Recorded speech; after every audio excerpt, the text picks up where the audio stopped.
Bonjour. Comment sortir de l'ombre au propre comme au figuré semble s'interroger la presse ivoirienne ce matin.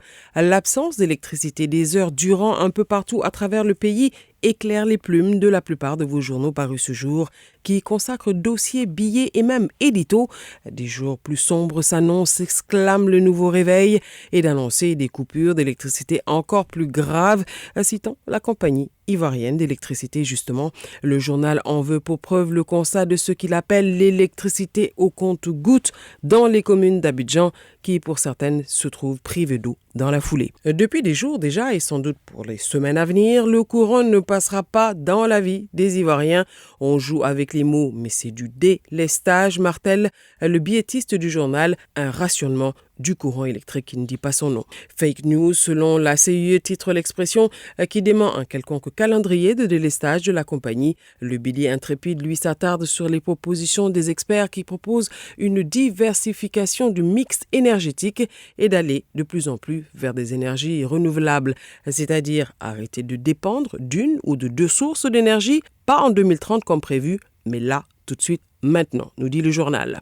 Le quotidien L'Inter creuse plus encore et vous propose tout un dossier sur les barrages hydroélectriques et qui serait, selon le journal, en panne sèche et nous explique dans la foulée le comment du pourquoi cela va avoir des incidences sur les ménages et les industries en Côte d'Ivoire. Au chapitre des explications, le quotidien aujourd'hui circonspect estime que la CIE se cache tout simplement derrière des conditions climatiques désastreuses ou de la pandémie du Covid-19 qui aurait entravé la chaîne logistique dans la fourniture d'équipements neufs.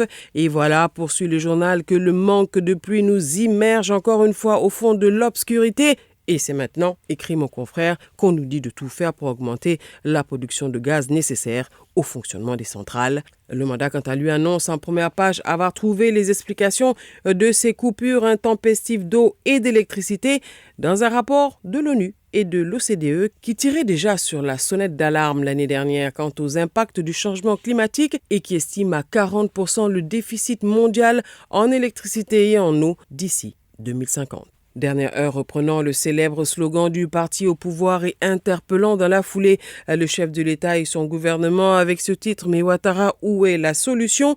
Ce à quoi le journal Le Sourceau lui répond à deux solutions, et je cite en ce moment à rude épreuve, illustrant ses propos par des élèves étudiants à la lueur des bougies, et le journal de conclure « Voici les menaces qui guettent les Ivoiriens dans les prochaines semaines ». L'essor, enfin, pointe du doigt une absence criarde de communication du côté de la société de distribution d'eau en Côte d'Ivoire, la SODECI, qui devrait, relève le journal, être aux premières loges en matière de communication, justement, avec les populations qui sont leurs consommateurs. Et c'est sans doute ce grand mutisme qui serait à la base, selon le journal, de la colère des habitants des zones dites sinistrées par le manque d'eau potable. Mieux informés à travers des informations crédibles, cela éviterait le courroux de ces populations qui interprètent les dires du premier venu. Ce qui est sûr dans tout cela, conclut le nouveau réveil, c'est que la Côte d'Ivoire semble retourner dans le passé par un grand bond même des décennies en arrière. Et dans tout cela, ni l'État ni la CEI ne parlent de dédommager les usagers qui perdent gros dans cette affaire. À vos journaux. Radio de la paix. Se parler, s'écouter, se comprendre.